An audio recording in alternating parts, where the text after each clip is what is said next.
I was alone on the L train at 3 a.m. Then I saw a man in a full hazmat suit trying to blend in. My name is Caleb. I'm a line cook in Manhattan, but I live in Brooklyn.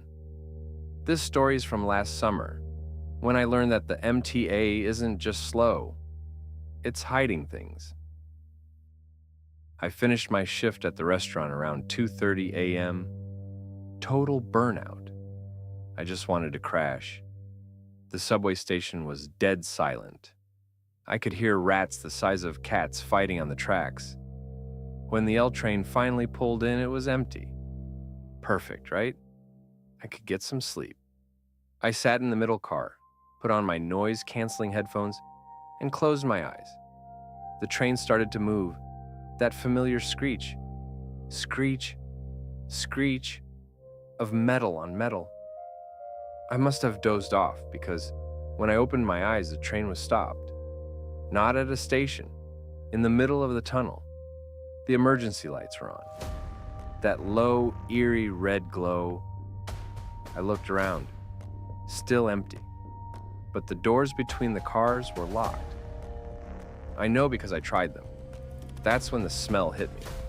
Not the usual subway smell of stale sweat and garbage. This was different. Copper. Raw, wet copper. Like blood. But here's the kicker. The train wasn't stuck. It was moving. Very, very slowly. No sound, no screech.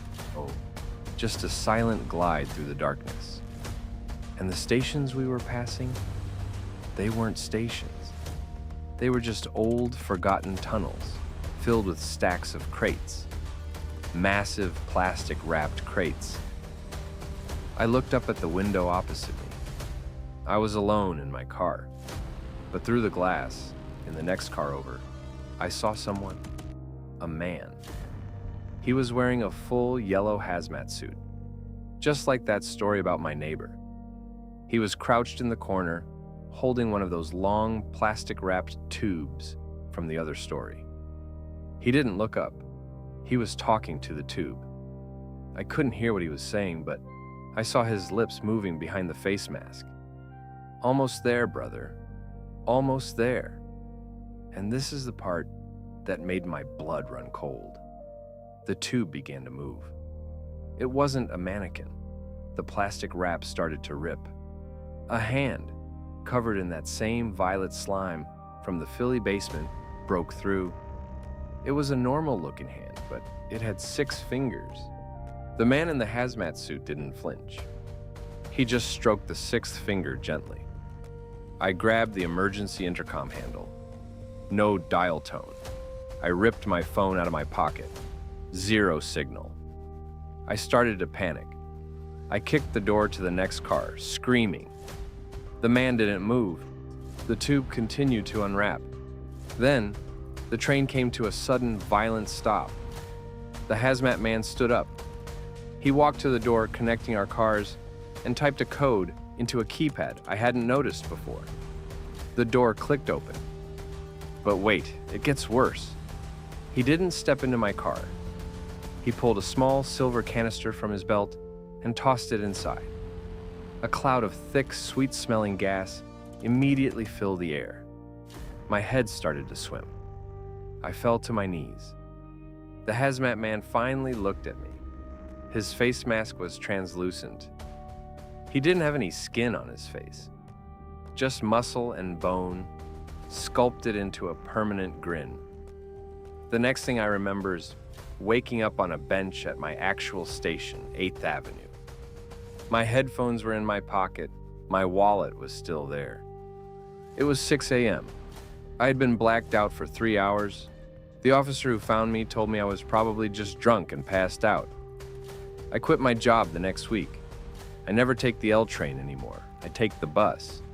Because sometimes, when the bus stops at a red light and I look down at the sewer grates, I can see that violet, violet, violet glowing light from the tunnel, and I hear a whisper, "Almost there, brother.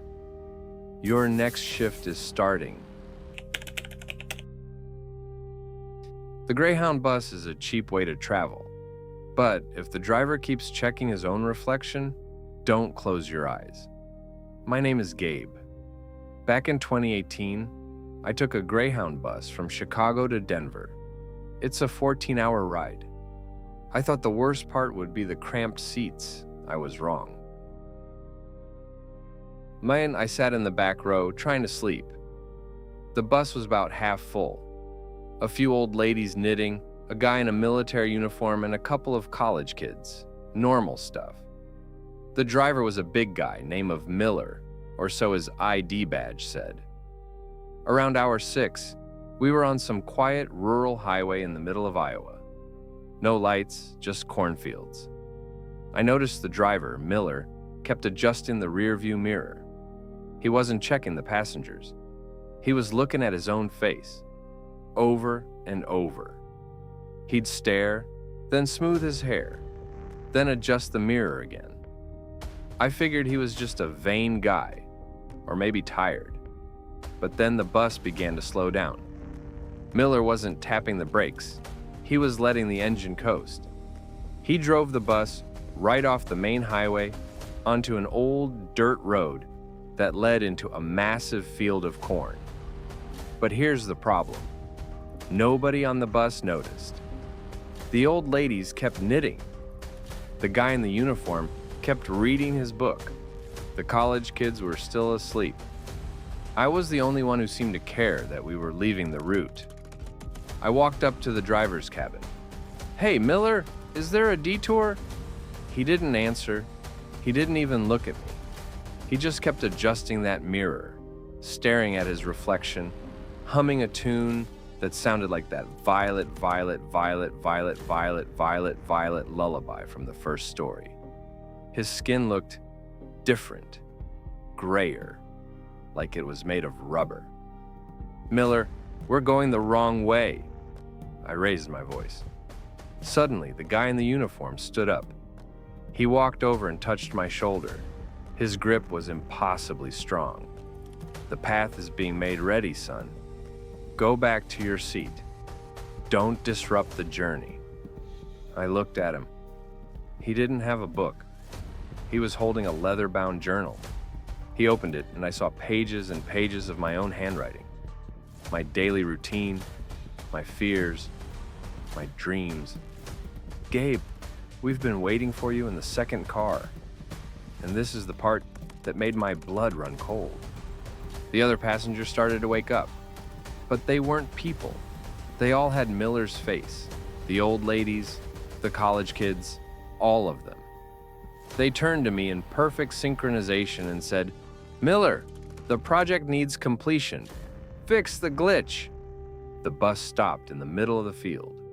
A group of men in full yellow hazmat suits stepped out of the corn. They were carrying one of those long plastic-wrapped tubes. I didn't think. I ran to the emergency exit in the roof. I kicked it open. Miller, or whatever was wearing his skin, screamed, a sound like tearing metal. I jumped from the bus and ran through the corn. I could hear them behind me, not running, but speed walking. Slap, slap, slap. The guy in the uniform was leading them, reading from my journal. "Gabe will turn left in 100 feet.